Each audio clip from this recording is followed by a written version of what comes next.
Hello and welcome to Celebrating Marvel Studios. I'm your host, Chad Thomas.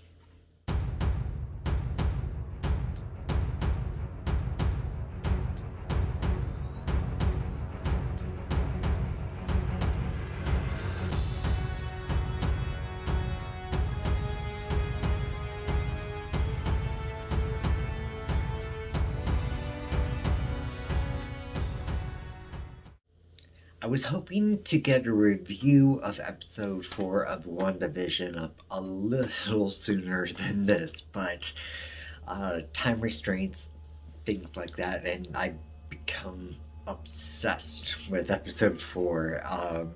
That is just it's taken me a lot of time to process it and go through all the things that have been kind of revealed over the previous 3 episodes that I didn't really touch on because I didn't realize they were going to be relevant. So here we go. So at the end of episode 3, Geraldine is shot out of Westview, and there are helicopters and whatnot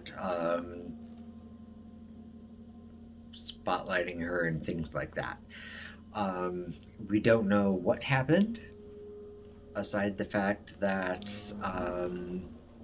she mentioned that Wanda's brother was killed by Ultron.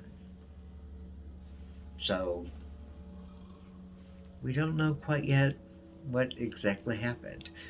So we're cutting back into a little bit of time where everybody was blipping back after the whole Thanos thing, and everybody was coming back, and Monica Rambeau, who is the daughter of Maria Rambeau, who was best friends with Carol Danvers from Captain Marvel, she blipped back.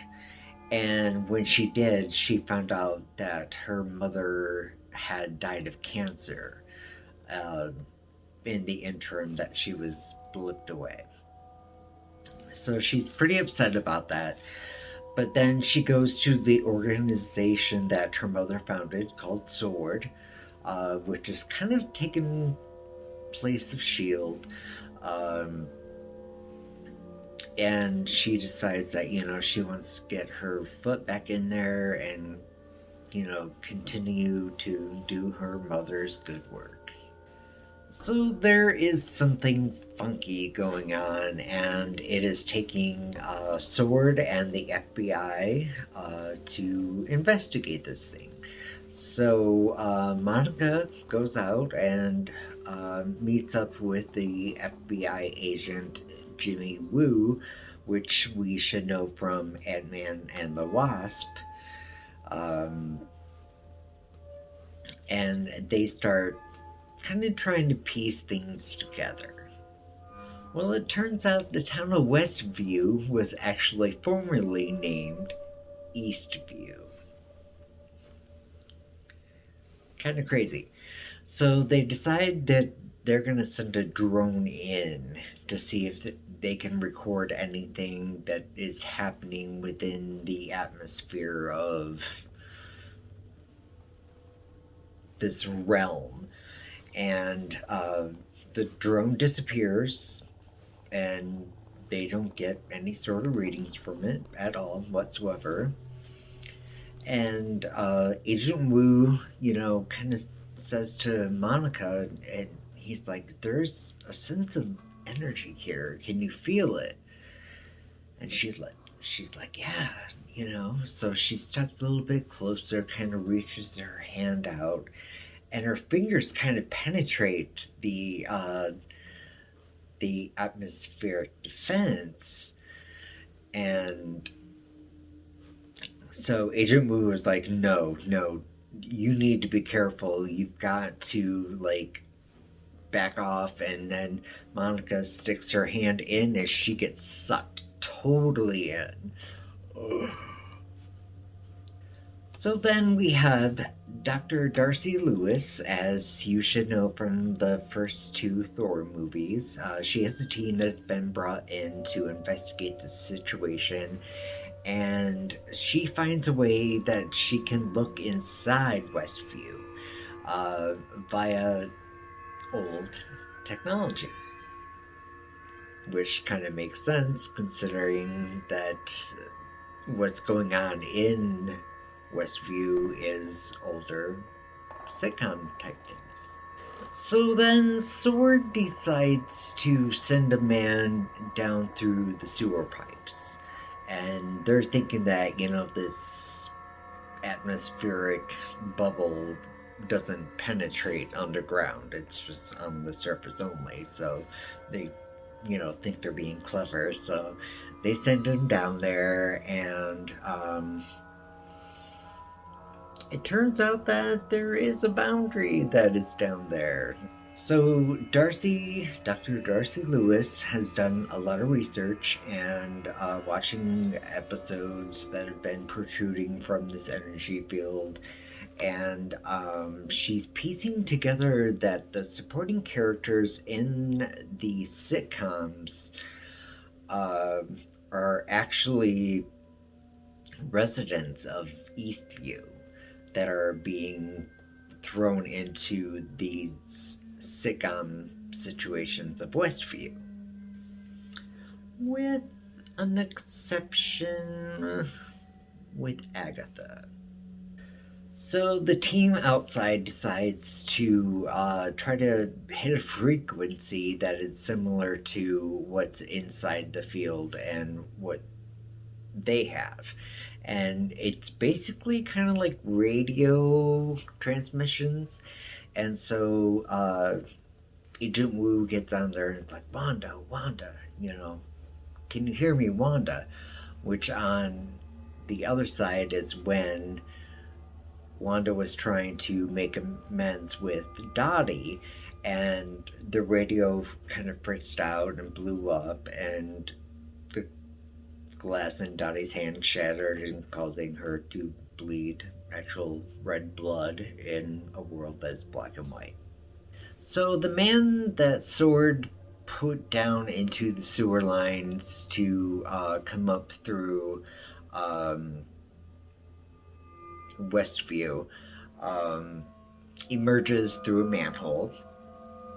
His physicality has changed as to he's wearing a beekeeper's costume and he's being swarmed by bees. And as he emerges, he's aware that Wanda and Vision are looking on at him, and Wanda says, no, in a totally different way than originally done. Like, when it originally happened, she was like, no. This time, she was like, no. Yeah, this is getting a little crazy. So we're getting to the point where Wanda has given birth to her twins with the help of Geraldine, and there's that conversation that happens with, Wanda saying, well, I'm a twin. My brother was Pietro. And Geraldine says, your brother was killed by Ultron. And then Wanda thinks that she's like, how in the world do you know that? Who are you? And Geraldine is like, I'm your friend, I'm your neighbor. And Wanda's like, no, you're not a friend or a neighbor, and I want you to leave. And she propels her out of the house, way out of the house, out of the neighborhood, out past the field, which is where she lands when we see her as Monica being found after being propelled. After that, Wanda fixes up the house with her powers, just like, you know, and that's all there is to it. And Vision walks in as Wanda is standing over the crib looking at the twins. So he's kind of blurred in the distance, and he's like, "It's everything okay?" And Wanda's like, "Yeah, everything is fine." And she turns around and she looks at him, and it's his dead corpse with the Mind Stone basically blown out of his head and just like gray, absolute gray, like he was at the end of Avengers Endgame. And it kind of turns her stomach, and she's like, oh. But then she refocuses, looks up, and he looks exactly like he's supposed to. And that pretty much does it for that episode, except for at the very end when people from SWORD and the FBI and whatnot come up to Monica laying there, asking her what has happened. And she says, "It's Wanda. It's all Wanda. That whole universe is Wanda." So I was naturally thinking that this obviously takes place after Avengers Endgame.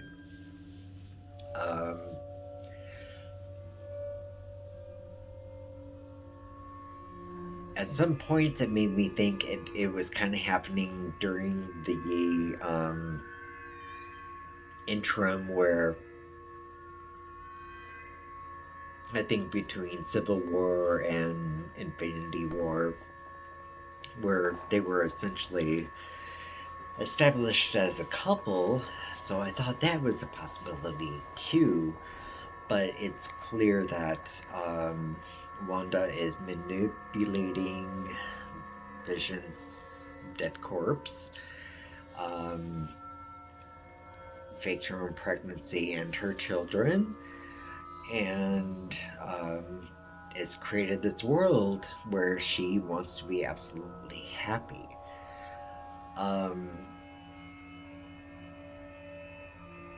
What is going to lead down to the next 5 episodes? I'm just so curious.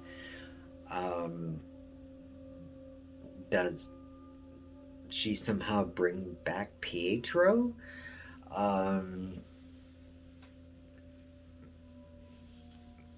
Does she surrender herself to the Avengers or SWORD or the FBI? Her powers are freaking fantastically awesome and unlimited. She can do anything.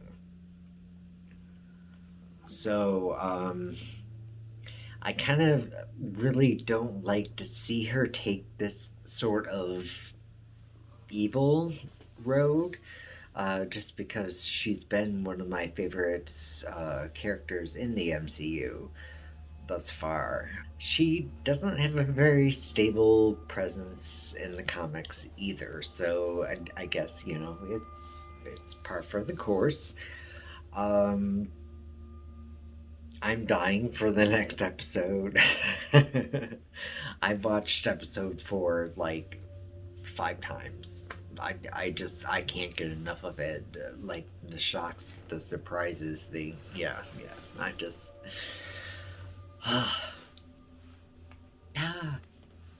So that is my spoiler review of episode 4 of WandaVision.